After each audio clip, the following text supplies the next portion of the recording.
While computers have become a feature in all our daily lives, there is concern in the industry that most of us have no idea how they work.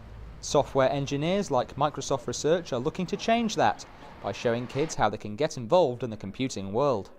Well, so a really interesting thing happened, because when I went to school, back in the 80s, right, 30 years ago, I actually learned computer studies. I got a computer studies O-level.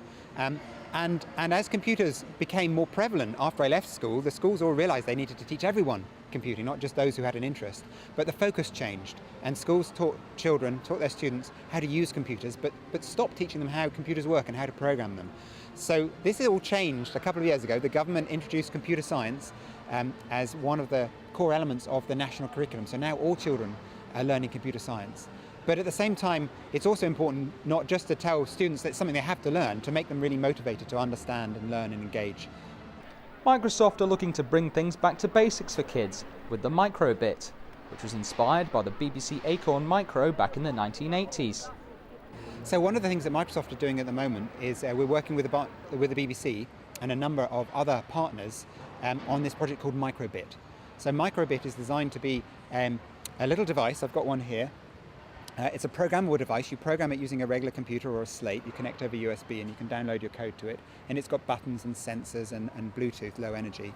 And the idea of MicroBit is to inspire and interest kids in learning about programming and creating different devices. And you can plug it in, you can extend it by plugging it in or connect clock clip leads to it. Kids who attended this event got first-hand lessons in how to use the MicroBit, which will complement the lessons they already receive in school. Yeah, it's pretty easy. They give you lots of tutorials to do that, so it's easy. Like with the tutorials it would be easy, but I'm baffled as to how I'd be able to do it on my own without like revising it, like memorizing how to do it. But we should be able to pick up an understanding of it. Yeah, soon. very easy. Because what do you know about computer science already? So we do programming at school in subjects, so this is just extending on that, which is good. Yeah, I really like computing and IT. They're two of my favourite subjects. Currently now we're working on databases, what they use for, how we can make databases. Very fun. Kids also got a chance to travel along a physical timeline of computers to show how we've come from the floppy disk to the memory stick. So going back to sort of the late 70s and early 80s, it was the first time that we started to get computers coming to our houses. So the personal computer revolution really did kick off around then. And a lot of that sort of development come from Cambridge. So for a lot of us, things like the ZX81 maybe, or the Sinclair Spectrum, or the BBC Micro, these are all sort of names of computers that we, if we were lucky, had them in our house. And when you turned them on, you just kind of got this screen with the flashing cursor, and you started to program it. You'd open the manual, and you'd have a look through, and you start to understand how the computer worked. So it's really quite a different time. You know, these days we've got tablets and devices that just turn on and they're ready to use. Back then, we had to sort of get to grips with how the machine worked, and that made us sort of much more aware of what a computer was, what it was capable of, and maybe what we can get it to do for us, rather than just sort of being consumers, as a lot of kids are today. Because how are the kids reacting to what they're seeing today? They're loving it.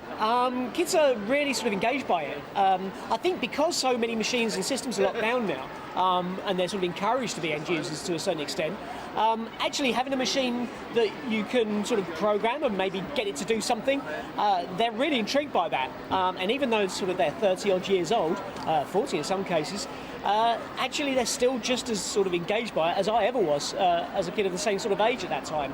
It's really nice to see that, and it shows that sort of things like the MicroBit today and the Raspberry Pi are going to be great in getting another generation into computing, learning how to code and creating the next amazing thing. Kids also got a chance to try out some of the latest games and gadgets to find out from their developers what it takes to design games. So we thought we'd bring some of our games to show the students the kind of joy that you can get out of programming for games. So we've got Block and Load with us, which is a great little game, a bit like Minecraft and Call of Duty, where you build bases and then defend your bases from other people. And then we've also got our kind of Oculus experience of RuneScape. Using virtual reality, we can let players walk around and see what it would be like to actually be in the world of RuneScape. it's incredibly rewarding to design games. I've been a gamer all my life, and to have a career in the industry, I wake up every day in shock that I get to make games for a living. And actually teaching that and showing that to these students, that they can make a career out of games, I think is quite a worthwhile experience. Because how do you go about getting involved in the gaming industry? Well, there's a lot of different ways you can get involved. The advice I always give to everybody is to make games yourself. It's the best way to get noticed. When we look at CVs, yes, it's really important to have good qualifications, but also if you can show that creativity and things you've done yourself, then it gets you a long way. For young students, it's a lot easier for them to make games now because there are specific software packages all about being able to make your own games and being able to sort of do things in a much easier way than just creating all the script yourself.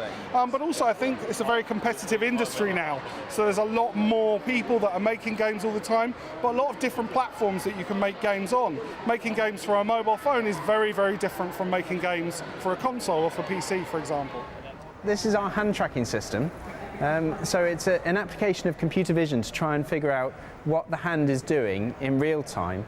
What we're doing is using the Connect sensor that's underneath the screen here. That gives us color and depth data, and actually the computer isn't looking at the color data at all. It's just purely looking at the depth data and trying to figure out what the hand is doing. So where are the fingers pointing? Where are the joints? How bent are the fingers? Is my hand this way or this way, and so on. And so you can see it tracking in real time. Down the bottom left, there's a picture of what the computer's model of my hand looks like, and so you can see that articulating.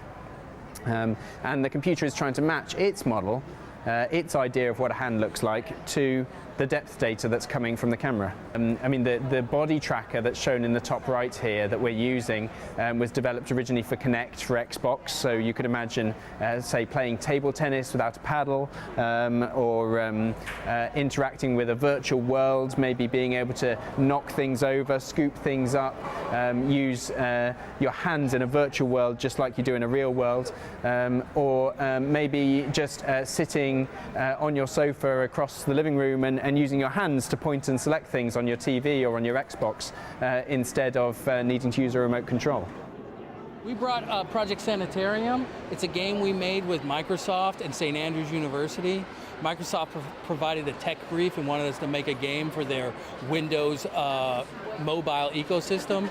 And St. Andrews University wanted us to create a game based on the treatment of tuberculosis, but they also wanted us to use a mathematical model from their last drug trial. And how do people interact with the game?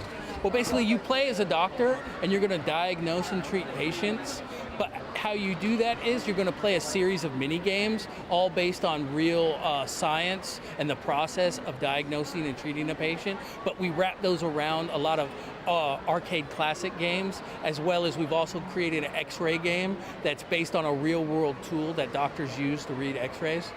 So I guess, are you trying to teach more about tech or more about medication really with this? Well, the real goal was they wanted us to create a game to educate people and raise awareness about tuberculosis and how it is diagnosed and treated. But we soon found out that with the game, if they gave us a new mathematical model, we could actually run simulated drug trials. Because their last drug trial that the model in our game has, it cost over $50 million and took them 10 years.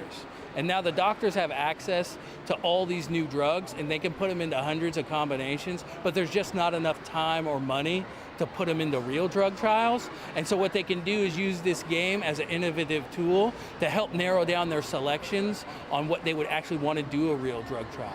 It would never be like the only thing they would use to make the decision, but you'd think of it as just one tool in their tool belt. And why have you decided to give the kids a go today? As we discovered in showing the game, people are excited about the ability to take science and math, but repackage it in new ways to make it accessible for people, and especially the kids, because a lot of kids don't know that, yeah, a game is a game, but you can actually add a lot of elements to it and still make it fun. And I noticed that you feature in the game. How has that come about? Oh, my picture in the game? That's because the art team thinks they're comedians too. And so they thought it was really funny if they would stick me in the game. Is that quite a usual thing for computing at all, to include faces of people you know? Oh yeah, I think definitely. We always have the saying, it's like living the dream. We get to make games. And so you want to have fun. So there's all kinds of secret little Easter eggs and things that people put into games when they're developing it for themselves. Because not only do we want to make a game that other people like, we want to like it too. While these games run a lot smoother than those of yesteryear, sometimes it's the mistakes that games make that offer the best lessons to budding techies. I've been picking up a lot of computing myself, like by doing like stuff with Minecraft, like understanding how the game works. I do a lot of classic gaming, so I play on classic consoles like the Nintendo 64. You get the idea, but it's really fun to see how these games work. I especially love glitching games as it allows me to see how they're programmed. I don't know if I'm the only one who just loves breaking games and completing them as fast as possible with as many glitches as you can. You can just see how they're actually made and how they work, and that's quite fun. Yeah. Adam Page, Cambridge TV News.